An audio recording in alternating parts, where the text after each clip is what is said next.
all the people, there are 20 million people within an hour or two drive distance from this very room right here.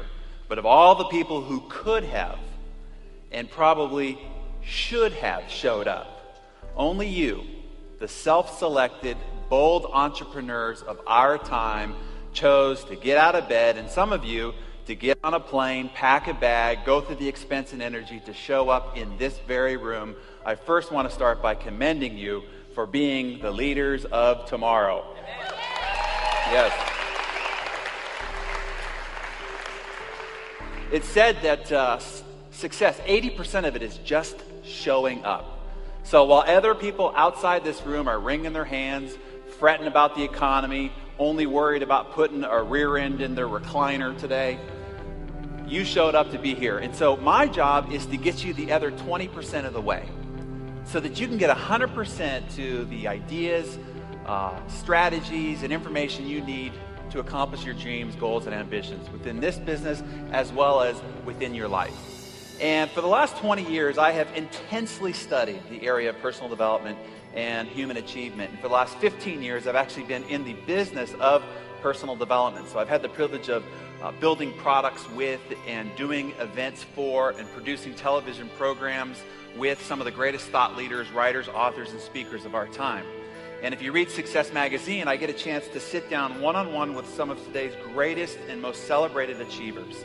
And so you can say that on this stage here today is not just me, but it's also Richard Branson and Donald Trump and Dr. Oz and Susie Orman and John Maxwell and the rest, because they've deposited their ideas. I've had a chance to sit down and probe them to pull out the very best ideas that they have to become successful. And so all of their ideas are going to be presented to you here this morning. Here's my big, hairy, audacious goal. I want this to be the best, most impactful, life-changing success talk you have ever heard. And that's my goal. And so if you're ready, say I'm ready. You are ready. All right, so here's what we want to accomplish. I want to discuss what separates those that are on the cover of Success Magazine from everybody else. What's the difference? What do they do? I mean, we all have 24/7, right? We were all born, scared and naked. And then whatever we did thereafter either put you on the cover of Success Magazine, made you wealthy, or maybe you struggle and live paycheck to paycheck. What's the difference between those 2 points? I'm going to give you it because there's one answer, and I think it's the foundation, the fundamental foundation to which all success then is built upon. So I want to give you that one ingredient that separates ordinary from the extraordinary, and what I call the X factor. What is the one thing you could do? Of all the books that you could read and all the lectures that you could listen to, what's one thing that you could focus on that will multiply your results by 2, by 5, by 10? So if you're earning $50,000 a year or you're earning $100,000 a year right now, what will multiply that times 2, times 5, times 10? If you have a great relationship, what will bolster that relationship by 2, by 5, by 10? If you think you're a good parent right now, what will make you an even better parent by 2, by 5, by 10? I'm going to give you what that one ingredient is. Of all the things that I've studied and the people that I have probed, this is that one factor. So let's start with what it is not. I want to clear up all the excuses people make for why they're not doing better in life right now. Because I'll guarantee you this, outside this room, there are thousands of people who came from worse families than yours, had worse parents than yours, more dysfunction than yours. They have less education than you have. They have less social connections and status than you have. Hey, they're even uglier than you. But they are worth 10 times the amount of money you're worth right now. Why is that? If it's not age, race, creed, color, gender, education, what family you're from, who you know, if none of those are the variables that determine success versus struggle, then what is it? Let's make this a little bit more intimate. Right here in this very organization, there are people in this room that are of varying income levels. The same opportunity, but varying income levels. Why is that? Well, it must be one of a few variables. So let's dissect those. One, it could be the company. So does Ryan Blair, does he have different company policies and procedures for Hispanics versus Caucasians? Are you sure? No? Well, then it must be the products, right? Blake, Blake ship different products into the rich neighborhoods versus poor neighborhoods? Same products?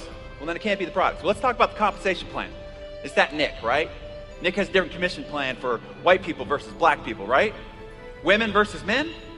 Christians versus Protestants, or Protestants versus Catholics, or Republicans versus Democrats? See, this is the great equal opportunity employer.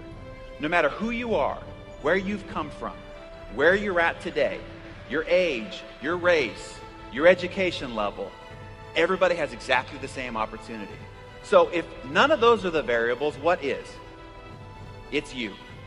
You are the only variable that's different between somebody that is just getting started making very little money and somebody that is doing extraordinarily well. See, if we could take a snapshot of this room and come back 6 to 9 months from now, here's what I'll promise you. In 6 to 9 months, there will be people, maybe even just getting started right now, who will be making $500 a month.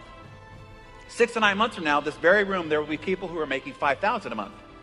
And I'll guarantee you, there will be people 6 to 9 months from now who could be making 10 times $5,000 a month.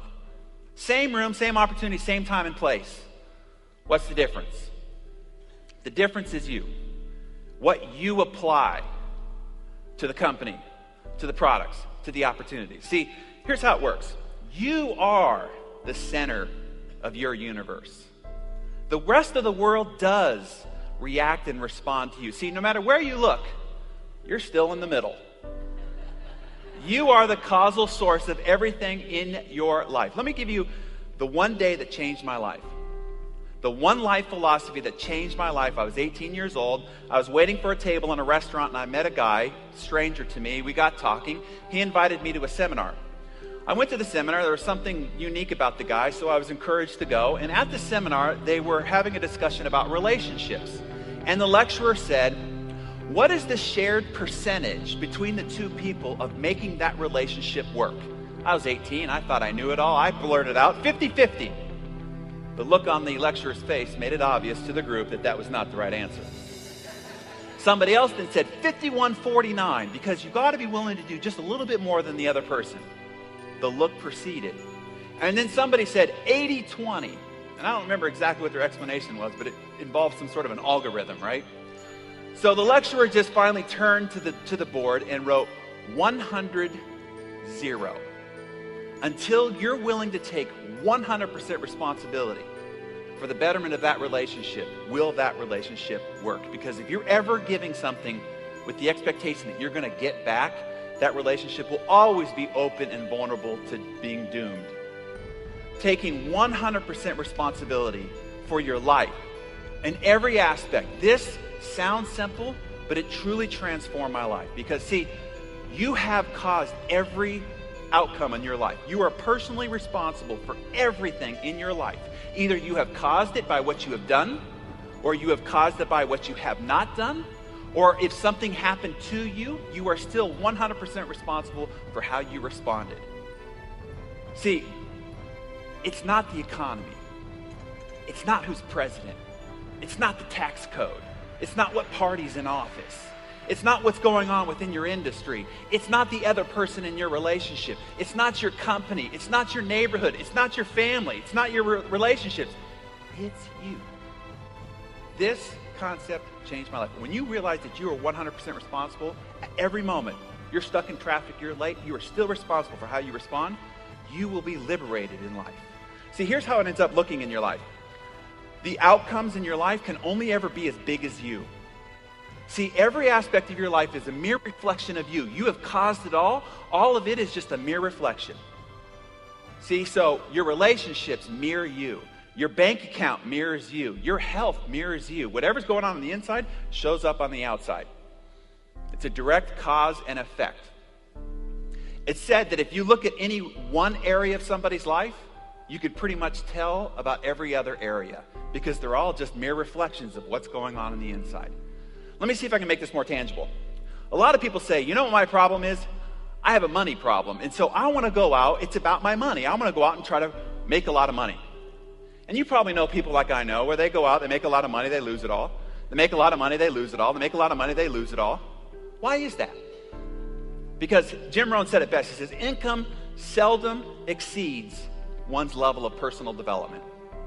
I'll give you a dramatic example. We all see the people who making $30,000 a year, living paycheck to paycheck, all of a sudden they win the lottery, and they're handed $20 million. Now, what's usually the case 2-3 years from then? They're broke. How can somebody who makes $30,000 a year get handed $20 million and go broke in 3 years? Here's why. This is one for your notes. Money will always meet you where you're at. Your money can never grow beyond the level of your personal development. It can be temporary, but it will soon, just like water, seek its own level. This is an example. Imagine you're in a pool and there's too little water, and over here is your money. And you say, I need to get the water level up over here where my money's at. You say, okay, I've got it.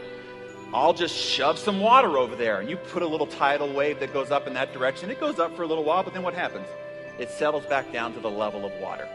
Let me give you another example. Oh, before, I thought about this on the way in the car here. Imagine somebody gave you $20 million and said, you have to take care of this money and make it grow. Do you have the stewardship to handle being given $20 million?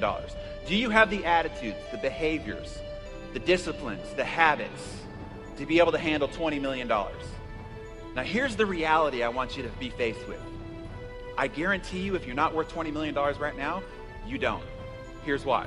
We live in an abundant, limitless universe. And money seeks the level of every person's level of personal development.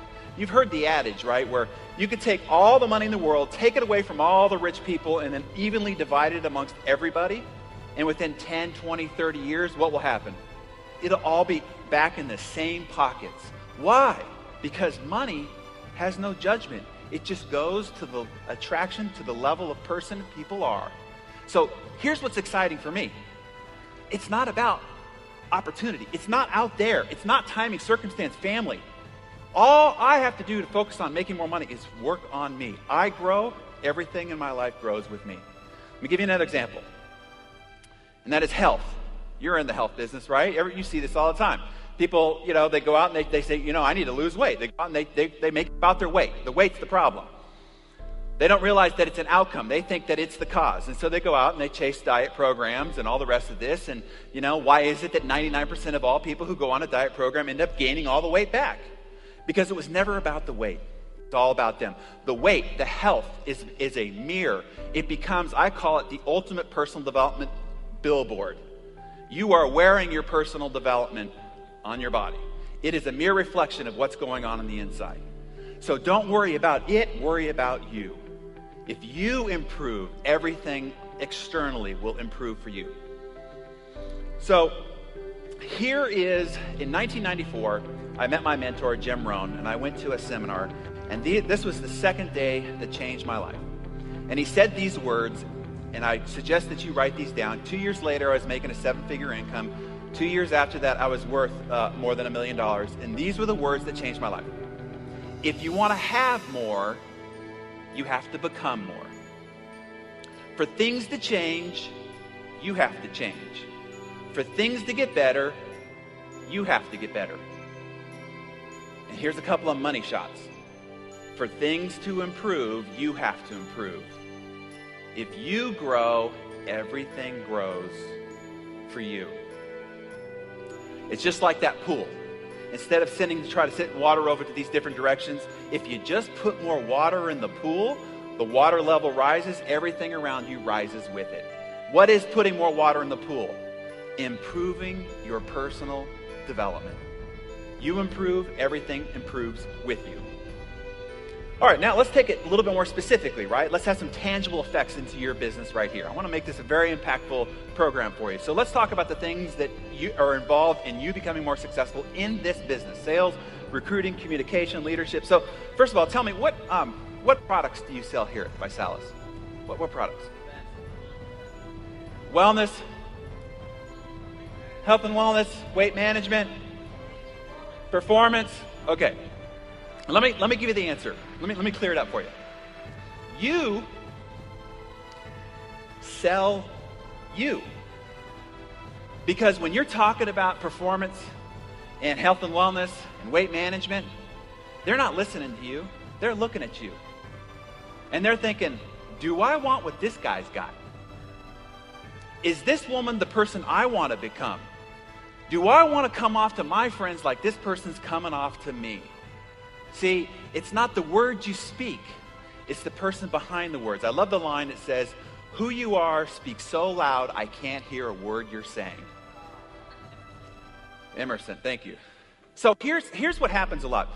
People get worried about what do I say? When I meet a new prospect, what do I say? What's my script? What's my sales presentation? They focus on that. Let me give you one of the worst sales presentations of all time, but one of the most effective in recruiting. He said, you follow me. I mean, come on, right? I mean, that's pretty basic. I mean, why would that work? It wasn't for what he said, it was for who he was. His name happened to be Jesus Christ, right? So it wasn't what he said, it was who he was. It was all that he was for what he never had to say. Does that make sense? So it's the person behind the words that makes communication, recruiting, and sales effective. And when you improve, everything improves for you. See, I have friends in my life that if they said, you follow me, I'd follow. They wouldn't have to say any more because I have that much respect for who they are. And I also know some people that if they said, you follow me, or if they said anything, no matter how elaborate, how incredible, how enthusiastic, how passionate their presentation was, I ain't following. Do you understand the difference? So if you want to improve your recruiting, your communication, your sales, your leadership, improve you. Become what everybody else seeks. Be the leader that you want to attract, right?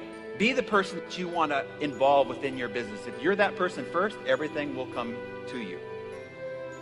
All right, so now that we have discovered, let's take a second here to see where we're at. We've discovered that you are the cause of all the outcomes in your life. Now, I don't want to just leave you there, right? Okay, here's the issue, everybody. You're the problem.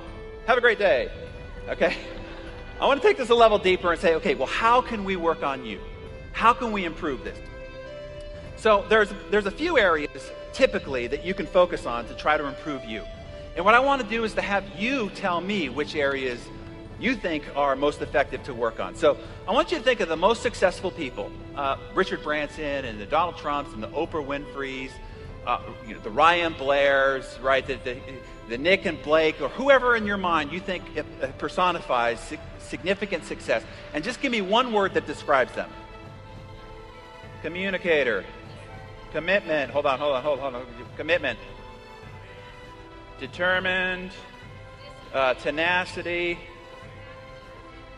Discipline. Integrity. I'm sorry, you tried hard. What? Loving. Motivator. Confidence. I'm sorry. Listener. Passionate. Passionate, sincere. Influencer. Apathetic. Okay, they have empathy. Okay. Apathetic wouldn't be good. All right, that's enough. Thank you. All right, so we have 1, 2, 3, 4, 5, 6, 7, 8, 9, 10, 11, 12, 13, 14 different types. So here are the three areas that you can go to work on. You can work on skills and tactics, you can work on product knowledge, or you can work on attitude. So I want to go back through the list and determine whether it's skills and tactics, product knowledge, or attitude. So commitment. What is that? It's an attitude. I'm going to say sometimes it's actually a skill as well. So let's give that both. All right, commitment. Attitude, right? Determination. Attitude. Tenacity. Attitude. Discipline. Attitude is also a little bit of a skill. What the heck was that? Oh, integrity. Skill. No, it's not. It's an attitude, right? Loving. Attitude. Motivated. Attitude. Confident. Attitude. Listener. Skill. Passionate. Attitude. Sincere. Attitude. Influential. Skill. Empathetic. Attitude. All right, so we've got for skill, we got 1, 2, 3, 4. Product knowledge, we have 0. Attitude, we have 1, 2, 3, 4, 5, 6, 7, 8, 9, 10, 11, 12. 12 for attitude, 4 for skill, 0 for product knowledge. Now, the lesson that this teaches you is, where are you focusing your training on yourself? And you're in the business of leadership. Where are you focusing your training for your people? Is it product knowledge? Is it skills? Or is it attitude? Because I'm going to tell you, you said of all the most successful people in the world, attitude is by far more important. And that's the truth. So let's talk about, what is the number one most attractive attitude that you could foster within yourself and that you're looking for when you're out recruiting people? My answer, and somebody said it here, was passion.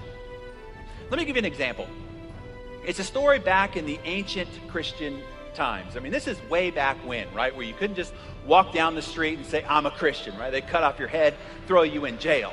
I mean, it wasn't like you could put 125,000 people in the Colosseum for a Sunday rally, right? As a matter of fact, back then it was said, if you're a Christian, stay out of the Colosseum, especially on Sundays, right? Feed you to the lions. Well, when times are mean, tough, and ugly, that's when you need leaders. And God was out recruiting. Well, back then there was this guy called Saul from Tarsus. And Saul was one of those guys, whatever Saul was into, everybody had to hear about it. Saul had an opinion, everybody was going to know about it. As a matter of fact, his nickname became All Out Saul, right? Didn't do anything halfway. Well, there was one problem about Saul as a potential recruit for Christian leadership. He hated Christians. He hated them so much, and he had so much credibility within the community, he could get letters of authority to go around killing Christians. Well, one day, he hears about this new group growing up in Damascus. And Saul goes into a fit and a rage. He gets letters of authority, gathers some men, and goes booking it for Damascus. If you read the text, it says he was breathing threats of slaughter, which means he felt pretty strongly about it, right? This is one passionate guy. Well, God's looking down on all this and says, look at that Saul. That guy's incredible. That's my guy. The heavens part, lightning bolt comes from the sky, knocks Saul off his horse, buries his face in the sand, blinds him for 3 days. God's got some recruiting tools we just don't have available to us, right? I mean, can you imagine? Did you say no to this opportunity? Blinded for 3 days. I mean, that would be great. Well, as the story goes, Saul from Tarsus becomes Paul the Apostle. And if you read the text, it says, the things I once hated, I now love. The things I once loved, I now hate. He became one of the greatest early Christian leaders of all time. And the point of the story is this was a strong feeling, passionate person. I've had some people in business that when I first approached them, they were passionately against me. And some of them ended up becoming partners. When I could finally win them over into my way of thinking or point them in the direction that I wanted them to go, all I had to do was get out of the way, look out, because they would charge at the door. Now, isn't that better than finding somebody who's easily converted, that every 2-3 days you got to call them and pump them up? Yes, you really can do this, and no, it's going to be okay, right? You want to find passionate, strong-feeling people, and that's what you want to develop within yourself.